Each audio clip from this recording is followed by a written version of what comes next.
Meus irmãos, a paz do Senhor Jesus, que Deus possa te abençoar poderosamente.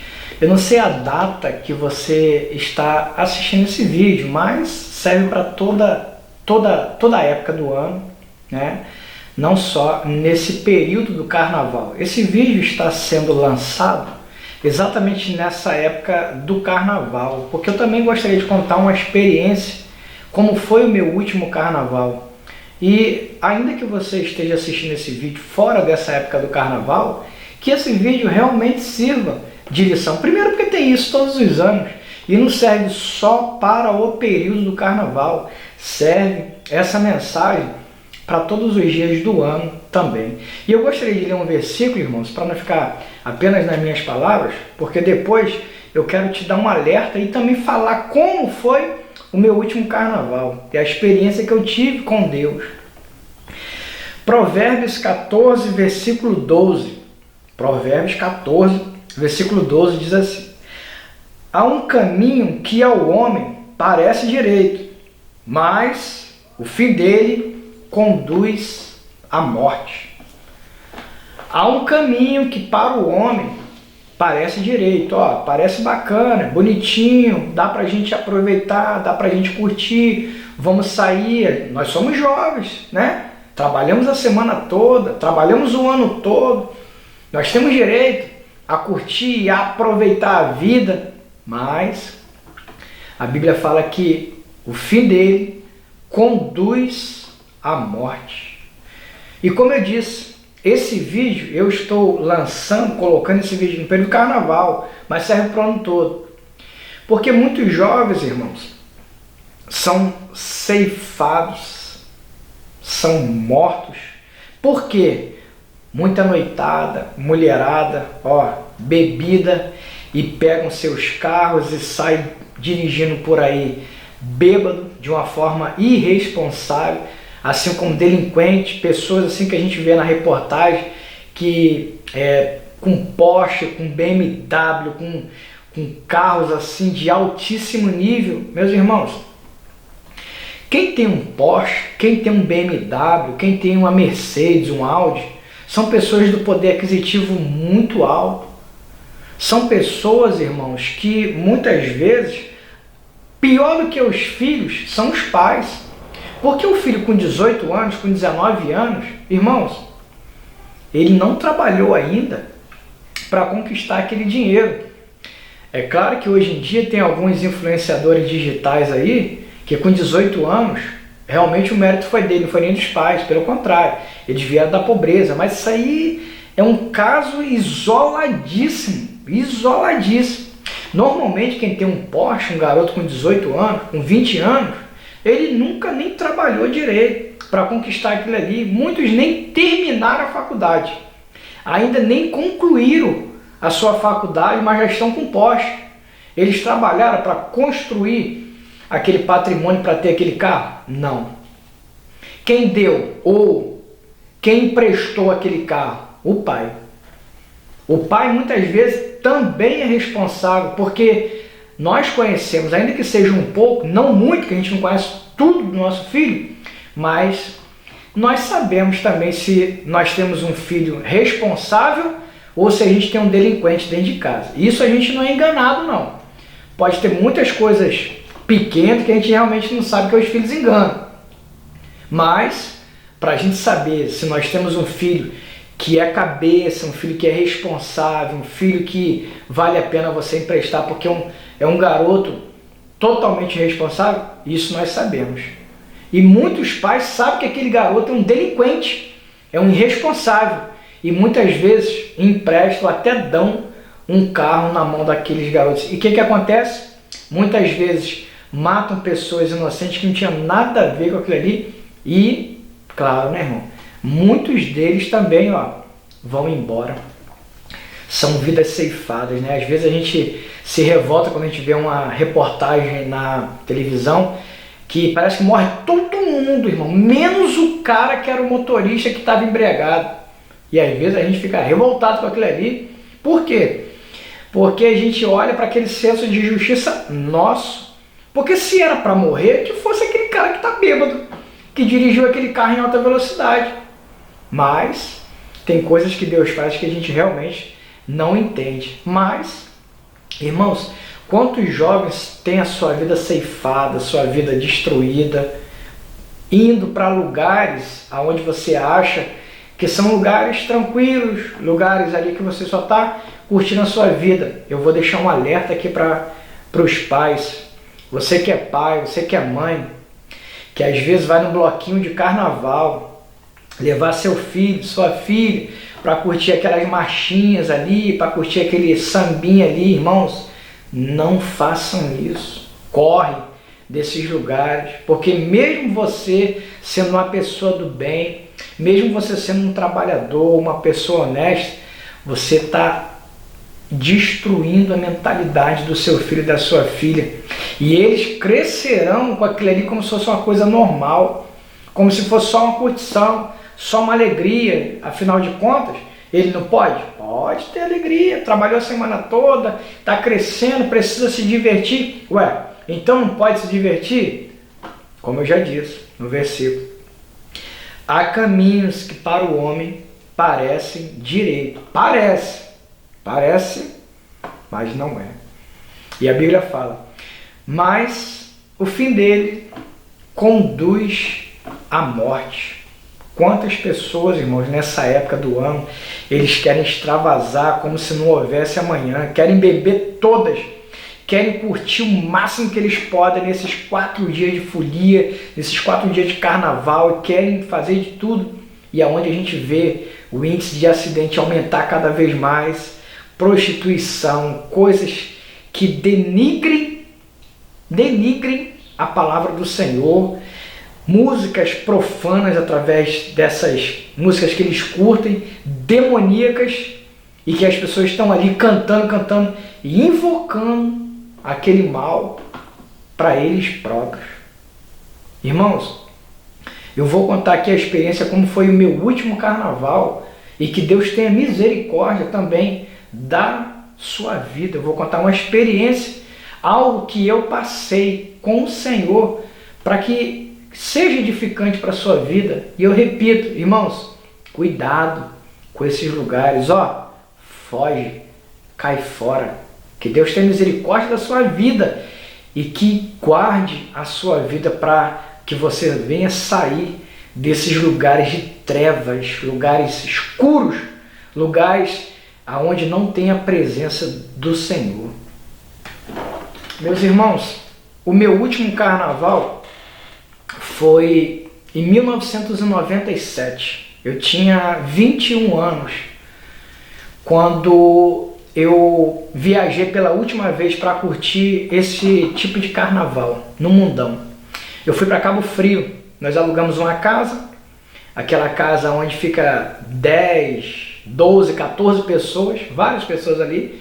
Nós alugamos uma van também para que levasse todo mundo. Nós morávamos na Rocinha naquela época e saiu uma van com os moradores dali para Cabo Frio. E aqui, Cabo Frio já é uma cidade onde tem muitos moradores. O carnaval então dobra aquele número de moradores ali. Então é muito cheio mesmo. A praia do Forte fica lotada. E à noite, aqueles blocos na rua, né, aquele trio elétrico, quando você vai na rua, aquilo aí você não consegue nem andar direito. Muito cheio mesmo, muito cheio. Quem já passou por isso, quem já foi nesse lugar, sabe perfeitamente que aquilo ali não dá nem para você andar direito. É uma população muito grande, muito cheia. E nós viajamos ali com um grupo de alguns casais, outros também solteiros. E eu, na época do mundão, eu tinha muita facilidade de sair com meninas, irmão. É um espírito ruim, claro, que tem dentro da gente. A gente sabe perfeitamente disso, que essas coisas não vêm de Deus. E claro que eu vim aprender isso depois, mas eu tinha muita facilidade de sair com meninas. Eu nunca fui uma pessoa bonita, nunca fui uma pessoa rica para ter carrão, para chamar a atenção. Mas, como eu já disse, esse espírito maligno que rodeava a minha vida atraía esse tipo de mulheres. Enfim, sempre quando eu ia para baile, sempre quando eu ia para pagode, eu tinha facilidade de sair com as garotinhas. Enfim, nesse carnaval, irmãos, eu não consegui sair com ninguém. Para ser sincero para os irmãos, eu estava no início de namoro, eu já tinha uma namorada, eu não estava solteiro nesse carnaval. Eu tinha sim uma namorada, mas eu não queria levar minha namorada para Cabo Frio junto comigo. Por quê? Eu já tinha minha namorada, mas eu queria estar ali pegando outras, desculpa a expressão, eu queria estar saindo com outras meninas. Eu já tinha a minha namorada, mas eu queria também outras, né? Porque o ser humano é insaciável, ele quer cada vez mais, ele não se contenta com uma, ele é infiel. E era assim a minha vida, né? E eu comecei a ver a dificuldade de sair com meninas. Olha, irmãos, eu já disse para os irmãos, eu tinha facilidade de sair com as garotas aonde eu ia, em baile, em pagode, em samba, e eu estava no carnaval. Olha que lugar mais fácil de sair com as meninas, porque muita gente está ali para isso mesmo. Está ali solteiro, sai com um, com o outro. Quantas meninas a gente vê hoje em dia que beija 4, 5 e vários, né? Beija vários aí. E eu estava ali à disposição, você pode falar assim, à disposição. Mas, como eu disse, eu tinha uma namorada sim, estava no início de namoro, tinha poucos meses de namoro. E eu comecei a ver aquela dificuldade de sair com as meninas. E claro, eu estava numa casa com vários homens solteiros. E eu fiquei pensando, imagina eu voltar para a Rocinha, passar o carnaval aqui em Cabo Frio e não sair com nenhuma menina. Não, o pessoal aqui vai zombar, vai rir da minha cara e vai debochar. Pô, não pegou ninguém em Cabo Frio, pegou ninguém no carnaval. Para que aquilo não acontecesse, o que eu fiz? Eu passei a sair sozinho. Eu tomava meu banho, me arrumava, ia para a rua sozinho. Eu vou ali, já volto, daqui a pouco eu tô aí. E eu ia perambulando pela rua, andando para lá e para cá, naquelas ruas ali, ia até a praia. Tinha um parque de diversão na época. Nessa época tinha uma música do Netinho, lá da Bahia, que era muito conhecida. Eu não sei se o nome da música é Mila, não sei o nome, até hoje não sei o nome daquela música. Eu nunca gostei dela, mas era a música que fazia mais sucesso naquele ano do carnaval. Mila, 1001 Noites de Amor com Você. Não sei nem cantar a música, mas era a música que fazia muito sucesso nessa época. Eu realmente nunca gostei dela, nunca gostei. Não, eu era desse meio, eu não era crente, eu era desse meio, mas eu realmente nunca fui simpatizante com essa música não. Mas era o maior sucesso do carnaval naquele ano.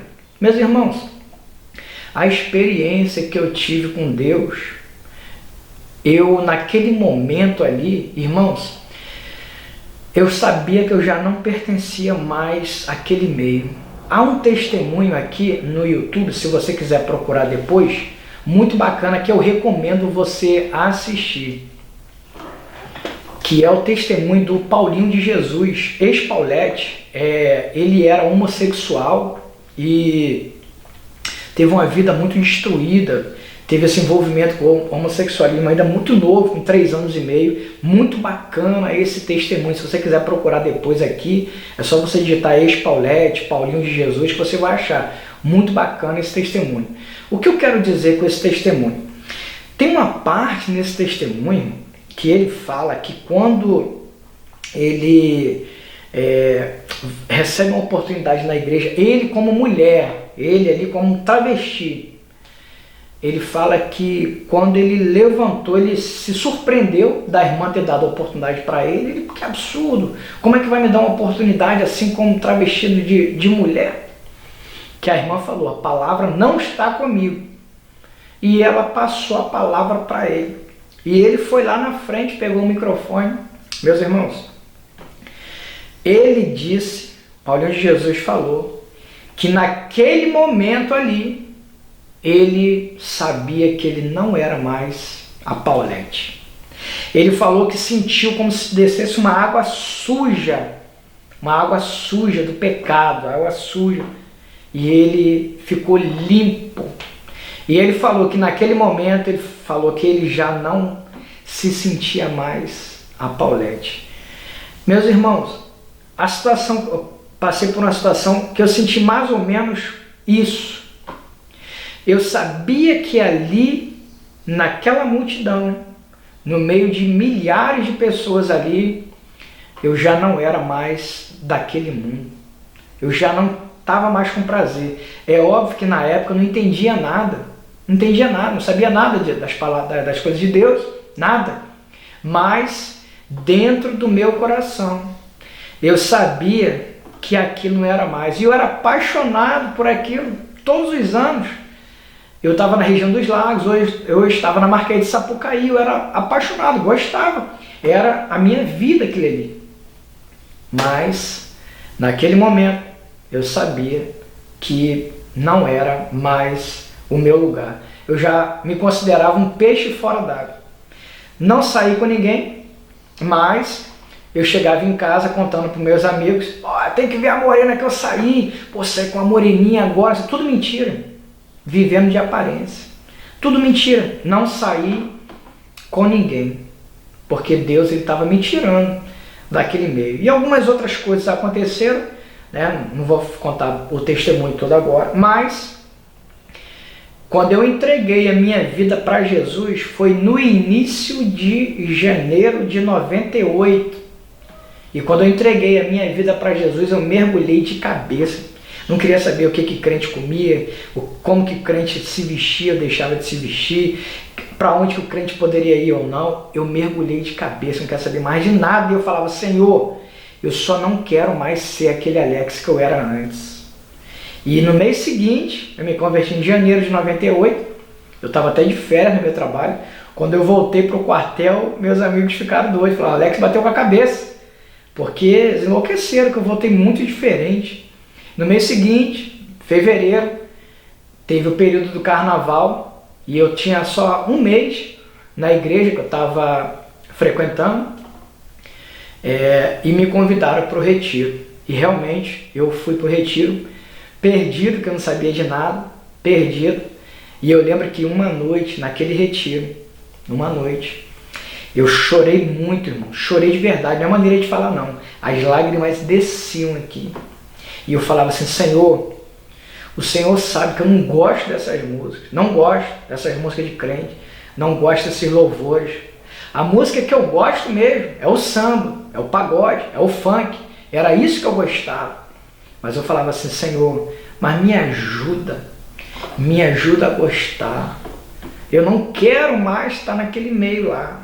Eu quero estar aqui, junto com eles, né? E Jesus, através do processo, me limpando, cuidando da minha vida. E claro, né, irmãos, chega um momento que a gente já não tem mais prazer naquelas coisas, não aguenta mais ouvir aquelas músicas. E sim, o louvor é que faz parte da sua vida. Meus irmãos, olha, eu não sei quantas pessoas esse vídeo vai alcançar, talvez alcance uma ou duas, não importa, mas se fizer sentido para a sua vida, já valeu a pena. Que a minha experiência pessoal possa ter ajudado a sua vida também. E cai fora desses lugares, some, não frequente esses lugares, porque parece até direito, mas o fim deles, meus irmãos, caminho de morte, de destruição. Quantas pessoas não já morreram porque um achou que estava mexendo com a mulher do outro, nem estava, o outro foi lá e matou. Um pisou no pé do outro, um já estava bêbado e foi lá, também matou o cara por um motivo fútil, uma coisa banal, mas aquela vida ali foi ceifada. Que Deus possa abençoar a sua vida, que você venha caminhar na presença do Senhor, que Ele possa poderosamente alcançar o teu coração como Ele fez na minha vida. Irmãos, que Deus abençoe poderosamente a sua vida e, querendo o Senhor, até o próximo vídeo, em nome de Jesus Cristo. Amém?